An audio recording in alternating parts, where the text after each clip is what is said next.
দেশমাতৃকার এবং বিশ্বজননীর সকল জীবের শান্তি ও মঙ্গল কামনায় শুক্রবার রাতে যশোরের মনিরামপুর উপজেলার রাজগঞ্জের মুবারকপুর পালপাড়ায় শ্রী শ্রী রাধাগোবিন্দ মন্দিরে আয়োজিত অষ্টম প্রহরব্যাপী মহানাম যজ্ঞানুষ্ঠানে প্রধান অতিথি হিসেবে পরিদর্শন করলেন মনিরামপুর উপজেলা বিএনপির সভাপতি ও আসন্ন ত্রয়োদশ জাতীয় সংসদ নির্বাচনে যশোর ৫ মনিরামপুর আসনের স্বতন্ত্র সংসদ সদস্য প্রার্থী আলহাজ অ্যাডভোকেট শহীদ মোহাম্মদ ইকবাল হোসেন।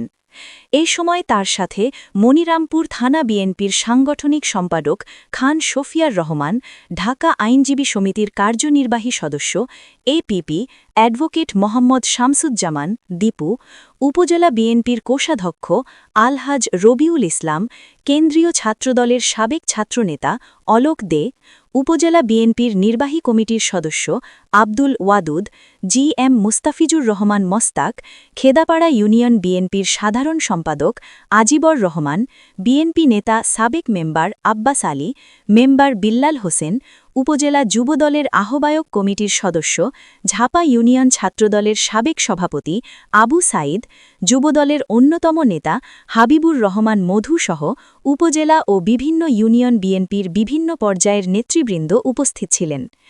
এ সময় শ্রী শ্রী রাধাগোবিন্দ মন্দির পরিচালনা কমিটি নেতৃবৃন্দ তাকে ফুলেল তোড়া স্বাগত জানান।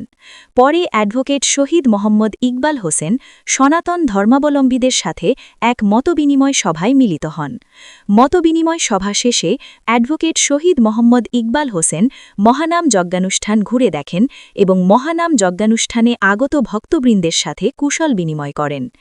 এ সময় অ্যাডভোকেট শহীদ মোহাম্মদ ইকবাল হোসেন বলেন, হিন্দু মুসলিম আমরা মিলেমিশে বসবাস করে আসছি।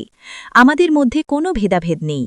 মুসলমানদের বৃহৎ ধর্মীয় উৎসব ঈদের আনন্দ যেমন ভাগাভাগি করে পালন করি, ঠিক তেমনি হিন্দুদের ধর্মীয় উৎসবগুলিতে মুসলমান সম্প্রদায়ের মানুষও সমানভাবে ভাগাভাগি করে উৎসব পালন করি।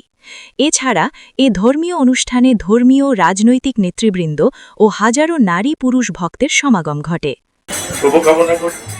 আমি একটি মানবিক মনিরামপুর গড়ার লক্ষ্যে কাজ করছি। আপনারা আমার আশীর্বাদ করবেন এবং আমার সাথে থাকবেন। এই কথা বলে